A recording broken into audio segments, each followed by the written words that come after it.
গাড়ির মধ্যে বেছে 80 টাকা কেজি, দোকানে বেছে 120 টাকা কেজি। আমরা সবজি যে পরিমাণ দামে কিনতেছি, আমরা যারা ক্রেতা অথবা যারা প্রতিদিন বাজার করি, আমাদের আসলে খরচের সাথে মিলে না। কেজি থাকার কথা 30 থেকে 40 টাকা, কেজি 100 টাকা বেচতেছে। আমি এক মুঠা নিছি, এটা দাম পড়ছে 40 টাকা। আগের চেয়ে সবজি যে দাম থাকার কথা, আসলে এই দাম নাই। আর শাক হিসাবে বাজারের তুলনায় অনেক বেশি, কারণ শীতকাল অলরেডি চলে আসছে, এখন সবজির দাম কম থাকার কথা। সেক্ষেত্রে আমরা সবজি যে পরিমাণ দামে কিনতেছি, আমরা যারা ক্রেতা অথবা যারা প্রতিদিন বাজার করি, আমাদের আসলে খরচের সাথে মিলে না এই বাজারে। তো আমি বলবো এটা তদারকি করা দরকার যে এই মৌসুমে কেন সবজির দাম এত বেশি। এখন কাঁচা বাজার মনে করেন যে এক এক দিন এক এক রেট।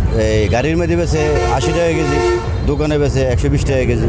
আমরা মনে করি যে সবাই যদি একটা রেট নিয়ন্ত্রণে রাখে, আমরা যারা আছি বাজার ঘাটে বাজার সদাই করি, মানে নিম্ন আয়ের মানুষ, যদি মনে করেন যে সবাই যদি একসাথে একটা নিয়ম করে বেছে, তাহলে আমরা উপকৃত হবো। 700-800 টাকা বস্তা, আজকে হয়ে গেছে 1200 টাকা বস্তা। গাজর আনছি গতকালকে 1100, কার্টন আজকে হয়েছে 1200। মরিচের দাম ঠিক আছে 60 টাকা কেজি। সিমেন্ট গতকালকে 60 টাকা, আজ আনছি 85 টাকা, ওই দেশিটা। ফুলকপিও মনে করেন মোটামুটি সীমিত রেডি আছে, শুধু শসাটা আর গাজরটা আর টমেটোর বাজারটা একটু ব্যস্ত।